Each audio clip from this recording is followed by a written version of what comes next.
Kailangan niyong alisin ang isang bagay na 'to kung gusto niyong maging virtual assistant.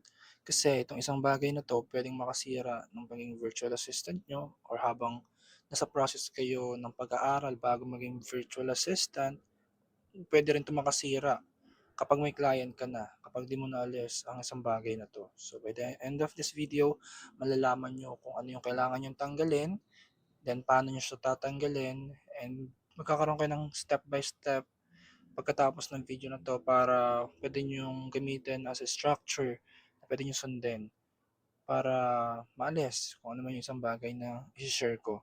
Okay. So, ginawa ko 'tong video na 'to kasi madami akong nakikitang virtual assistant or mga pa-virtual assistant pa lang na isa 'to sa pinaka-problem nila. Yung kailangan niyong tanggalin is yung pag-o-overthink, and dapat mag-take action kayo. So, bakit niyo kailangan alisin yung pag-o-overthink niyo kapag gusto niyo maging virtual assistant? Kasi nung nag-start din ako, grabe rin na mag-overthink. For example, paano kung di ko alam yung papagawa sa akin? Paano naman kung may tanong siya sa akin na ganito then hindi ko alam? Paano kung ganito, ganyan? So, napakadaming tanong palagi. So, that time, yung mga ganong klaseng questions, paulit-ulit lang siya, then wala naman akong ginagawa dati. So, wala akong ginawang way para malaman ko yung sagot sa mga tanong na yun. So, ang ginawa ko, ito yung ginawa ko para maalis ko yung pag-o-overthink ko ng mga moment na yun. Una na dun is, in-improve ko talaga yung skills ko. Wala akong ka-what if after nun. Kasi alam ko na yung ginagawa ko eh, kahit anong ipagawa sa akin, kaya ko na. Dahil nag-aral ako nung maigi nun, mga time na yun. So isa yun, okay, isa yun sa nagpatanggal ng pag-overthink ko. Next, kung bakit nyo kailangan alisin yung pag-overthink nyo din is kasi madami rin talagang araw na may mga random na task na ipapagawa sa'yo. For example, "Uy, gusto ko yung ganitong klaseng editing style." So, ikaw as siyempre beginner pa lang, ako rin nung moment na yun, nung tinanong ako na, "Ay, puwede mo bang gawin yung ganitong editing style sa akin?" So, nung alam ko nung moment na yun, 'di ko talaga alam, like zero talaga, 'di ko kaya yun. Pero ang ginawa ko, nung moment lang na yun, nag-oo lang ako. So, hindi na ako nag-overthink, 'di na ako nag-isip na, kaya ko ba 'to, ganyan, ganyan. So, nung moment na tinanong niya ako, pinakasinagot ko lang, oo. Then after nun, pagkatapos ng call namin, inaral ko na kaagad kung ano man yung editing style na yun. Then pagkatapos ko aralin yung editing style na yun, habang pinapanood ko yun, ginagawa ko na siya ngayon dito sa client ko. So dalawa yung tab ko, habang ini-explain niya dito, ko na ngayon i-implement sa video ng client ko. So hindi na ako nag-overthink na, what if di ko kaya, paano ba gawin, paano ba 'to? So wala akong kaganon-ganonong moment na yun. So hindi na ako nag-overthink, 'di ba? In-execute ko na lang siya. Then pagkatapos nun, matagal ko nga lang nagawa, kahit short form video lang 'yun, matagal ko nga lang nagawa. Pero nakuha ko yung editing style na gusto niya. So pagkatapos nun, after nung mga ilang araw, nung hindi niya na nire-request, napapangita na ako sa mga dati kong edit. Ako na ngayon mismo yung gumagawa ng gano'ng klaseng editing style. So natuto pa ako. 'Di ba, mas nag-improve pa ako kasi nag-take action na lang ako kaysa mag-overthink na, "Paano ko gagawin 'to, paano 'pag 'di ko nagawa, paano 'pag ganito, paano 'pag ganyan." Wala na akong inisip na gano'n. Ang ginawa ko agad research, hanap ng gano'ng klaseng editing style na may tutorial, then aral, then implement sa kanya. So ngayon 'di na mawawala sa akin yung gano'ng klaseng skills kasi nagawa ko na siya, eh. 'Di ba, puwede ko na siyang ulit-ulitin anytime. Then mas napapadali na rin or mas napapabilis compare sa first time ko siyang gawin kasi may experience ka na, eh, alam mo na yung process. So gano'n pa sa ibang task, 'di ba? Marunong ka na sa halos lahat dahil sa pagte-take mo lang ng action. Gano'n din sa mga upcoming virtual assistant, madaming upcoming virtual assistant na madaming nag-o-overthink. What if 'di ako makahanap ng ganito? What if ganito yung hinahanap nilang standard? What if wala akong ganito? So ngayon, mag-take action ka lang, 'di ba? Gano'n lang. Kung ano yung pinakakailangan mo sa moment na yun, ayun lang yung gawin mo. Wag mo ng paganahin yung utak mo. Siyempre of course, paganahin mo yung utak mo 'pag gumagawa na ng task or may inaaral ka. Pero ang minimin ko lang, wag mo lang paganahin yung utak mo kapag puro ka lang overthink. For example, meron ka ng step na gagawin or meron ka na talagang task na gagawin. Ang gagawin mo ngayon is gagawa ka ng portfolio, for example. Wala ka pang client. Ang pinag-uusapan natin is wala pang client. Okay, virtual assistant pa lang siya. So, ang next step mo ngayon is gumawa ng resume or let's say na portfolio. Then puro ka na overthink, what if ganito, what if ganyan, then di ka na nakapag-start ng pagke-create mo ng resume or ng portfolio, 'di ba? So na-delay pa yung process mo, eh di sana bukas maghahanap ka na lang, ise-send mo na lang yung mga resume mo, yung portfolio mo, 'di ba?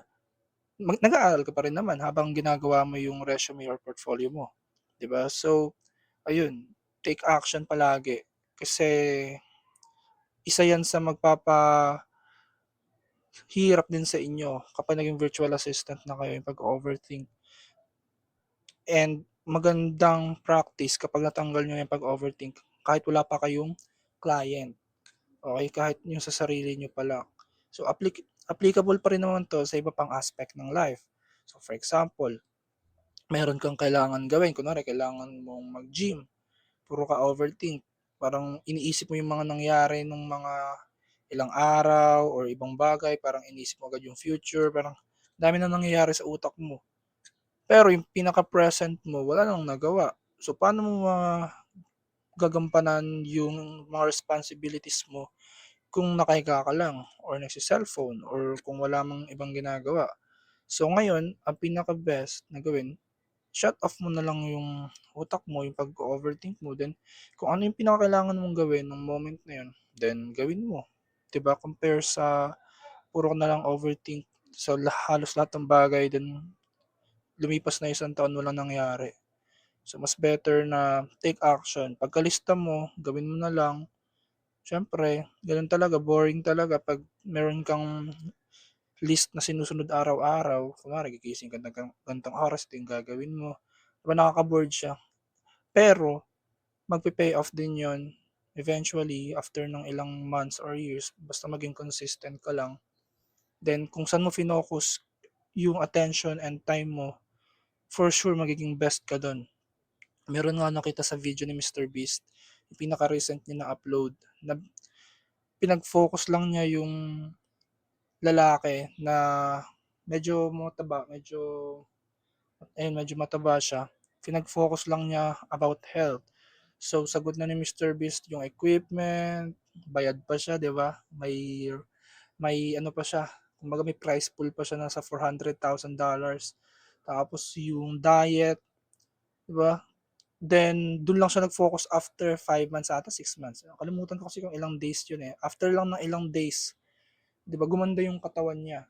So, puwede niyo rin isipin yun as virtual assistant. Mag-focus ka ng ilang months or days or yun nga, couple of months, then i-focus mo yung attention and time mo sa pagiging virtual assistant, aral, aral, aral, improve ng skills, then kapag may client ka na improve pa rin, 'di naman yun end game, 'di ba?